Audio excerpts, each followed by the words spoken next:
I'm Roland Lesterlin, the game director for Just Cause 3, and welcome to the beautiful Mediterranean island chain of Medici.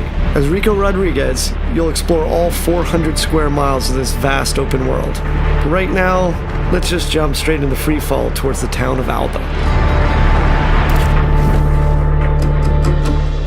At Avalanche Studios, we love building huge sandbox worlds, and everything you see here on the screen you can travel to. The hills, the mountains, the beaches, you name it, what you see, you can go straight to it. The story behind Medici is that it's being held under the brutal control of the dictator General Di Ravello. And as you can see, his domineering presence can be felt throughout all the towns and the villages. Inspiring a revolution to free the people is no simple task for any ordinary citizen. But Rico is no ordinary person. With his unique tools of destruction and large arsenal of weaponry, it's entirely up to you on how you want to free the people. It can all start with toppling one of the classic symbols of General Di Ravello's rule.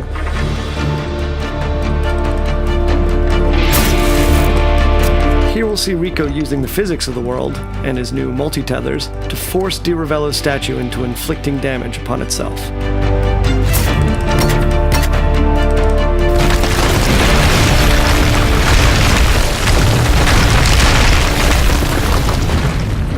Alright, so with the statue destroyed and Di Ravello's tyrannous grip on the town of Alba no longer quite so tight, let's have a look at Rico's new upgraded grapple.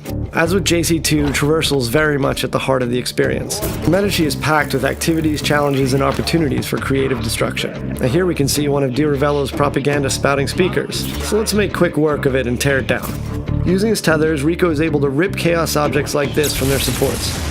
And as you destroy these pieces of propaganda, you further weaken Di Ravello's influence over the area. Gas stations were so much fun in JC2, we decided that we wanted to take them out of the core chaos progression system and just allow players to destroy them as many times as they want. And our physics play to our favor as a chain reaction kicks off and the whole place goes up.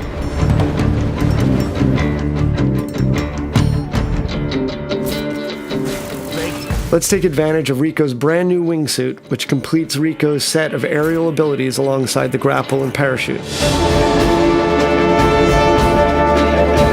As you can see here, the sense of speed with the wingsuit deployed is unparalleled, and with the right terrain we can cover huge distances very quickly. Just as with the parachute, Rico can use his grapple to pull himself along, thus giving him an additional speed boost, and have tons of fun doing it. Let's apply a little out-of-the-box thinking with one of the many airborne vehicles in the game. Rico can fly anything, so hijacking this jet really isn't an issue. And this might be a multi-million-dollar military plane, but in Rico's hands, it's a very big and expensive bullet. Alright, so we've blown up the refinery and we've seen the cascade of destruction. Now let's take to the roads in a souped-up sports car.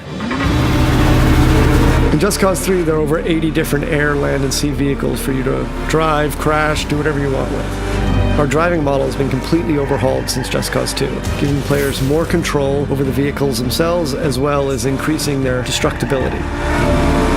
And of course, there are numerous race challenges for you to play that'll allow you to unlock vehicle-based mods to improve your rides. We're not a racing game, so going off-road in our world can be lots of fun. Our state-of-the-art destruction extends even to vegetation, so if you're under heat trying to get away from people, you can plow through fields of sunflowers and lavender fields, even through bushes and trees. So we'll stop here. Thought I'd give you an opportunity to blow up something truly massive. I guess we're going man versus bridge with our super powerful Hydra missiles and see what kind of damage we can cause. Shooting out the supports will result in the bridge destroying in tons of different ways. And this means you can come up with your own great action moments. And that's the core of the sandbox experience.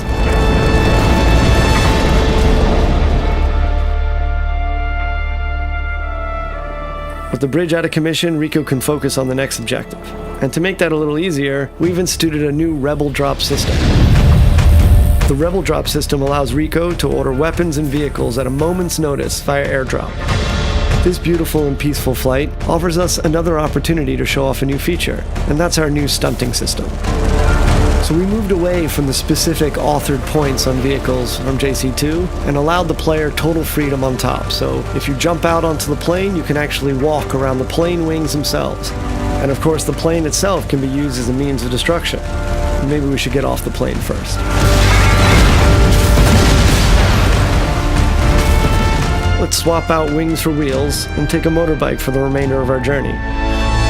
And while it's nice to weave along Medici's roads with the wind in our face, it is inevitable that Di Ravello's men will catch up.